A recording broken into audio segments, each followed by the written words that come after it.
Hello everyone, welcome back to AJ's VS Code extension review, and in today's video we'll review John Papa's Peacock extension. First thing I'm going to do here is just create 5 different directories and then open them up in VS Code. If you're brand new to VS Code, the easiest way to get an extension is click the square with the square inside of it and just go up and search, and in this case we're going to search for Peacock. It should bring up the John Papa Peacock. You can recognize it by the suite logo.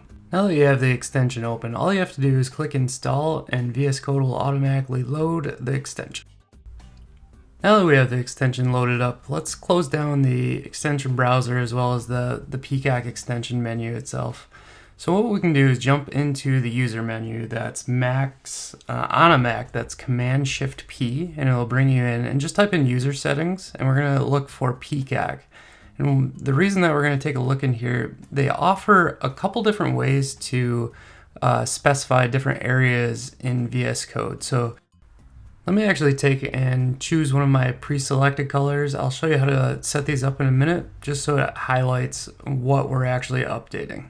So once we jump back into the user settings and we have this color set, I can show you more clearly in the Peacock options what we're going to show. If we take and uncheck the title bar, the top bar in VS Code will go back to normal.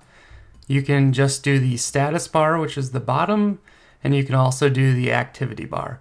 I like selecting all 3 of these. It really highlights to me what window I'm in. Again, if you've listened to any of my other videos, it's pretty clear that I'm a visual learner, so it's very important for me.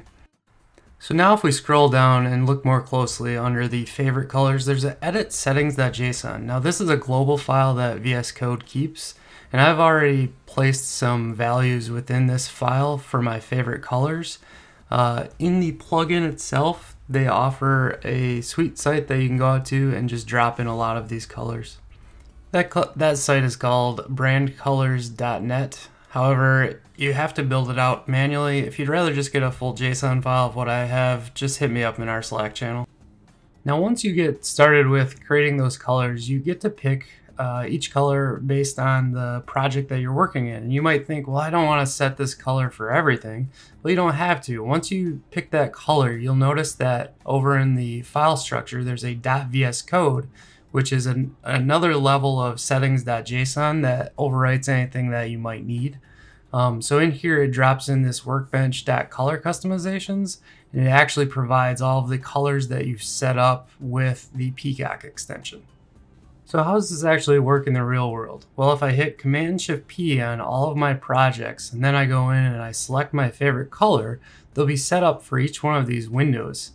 Now, when I close my project down, because we saved in that .VSCode file, once it's opened back up, it just applies the colors that we saved and we're good to go. So you can set up as many colors as you want for all of these different projects. Thank you so much for taking the time to watch VS Code extensions. Subscribe today so you don't miss out on the next code extension review.